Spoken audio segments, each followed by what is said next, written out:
Dans ce chapitre, nous allons aborder une question centrale dans la navigation web moderne, la sécurisation des échanges entre navigateurs et serveurs.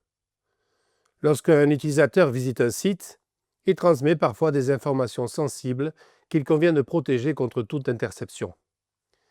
C'est le rôle du protocole HTTPS appuyé par TLS pour Transport Layer Security et les certificats numériques. Le principe est le suivant.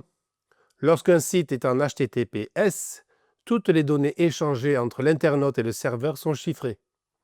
Cela signifie qu'elles sont rendues illisibles pour quiconque tenterait de les intercepter. Le chiffrement s'appuie sur un système à clé publique et clé privée. Le site web dispose d'un certificat SSL-TLS contenant une clé publique et seul le serveur peut déchiffrer les messages avec sa clé privée. Ce certificat est délivré par une autorité de certification qui garantit l'identité du site. Il existe différents niveaux de validation, DV, Domain Validation, qui vérifie que le propriétaire contrôle bien le nom de domaine, OV pour Organisation Validation, ajoute une vérification de l'organisation, EV, Extend Validation, niveau le plus élevé, vérification poussée de l'entreprise. Chaque niveau de validation s'accompagne de signaux visuels différents dans les navigateurs. Par exemple, les certificats EV affichent parfois le nom légal de l'entreprise dans la barre d'adresse, ce qui rassure les utilisateurs lors de transactions en ligne. Ces distinctions sont particulièrement importantes pour les sites de e-commerce, les plateformes de services financiers ou les portails publics où la confiance est primordiale. Un site sécurisé affiche un cadenas dans la barre d'adresse du navigateur. Cette confiance repose sur une chaîne de certificats. Le certificat du site est signé par une autorité intermédiaire, elle-même signée par une autorité racine reconnue par le navigateur. Si l'un des maillons de cette chaîne est rompu, la connexion sécurisée devient invalide et le navigateur avertit immédiatement l'utilisateur.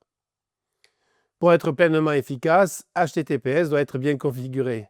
Cela signifie forcer la redirection depuis HTTP vers HTTPS, désactiver les protocoles TLS obsolètes version 1.0 et 1.1, activer l'entête HSTS pour HTTP Strict Transport Security, choisir des suites de chiffrement robustes, vérifier régulièrement la validité des certificats et les renouveler avant expiration.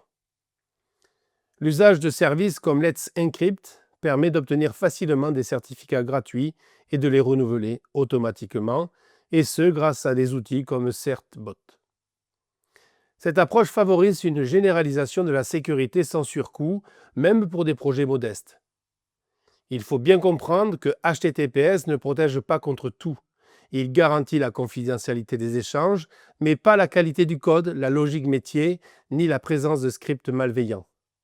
Il est donc nécessaire d'adopter une approche globale de sécurité, audit du code, contrôle des autorisations, protection contre les injections et gestion rigoureuse des sessions. Par ailleurs, HTTPS est une condition indispensable pour tirer pleinement parti des nouvelles générations de protocoles comme HTTP2 ou HTTP3. Ces versions permettent d'optimiser la rapidité de chargement, de mieux gérer les requêtes simultanées et de réduire la latence, mais elles nécessitent toute l'utilisation de connexions sécurisées. Il est aussi utile de comprendre les mécanismes techniques à l'œuvre lors de l'établissement d'une connexion HTTPS. Le handshake TLS est un processus initial d'échange entre client et serveur, et durant cette phase, les deux parties se mettent d'accord sur les paramètres de chiffrement, vérifient la validité du certificat et génèrent une clé de session temporaire utilisée pour le reste de la communication. Cette phase est brève, quelques millisecondes, mais elle conditionne la sécurité de l'ensemble de l'échange.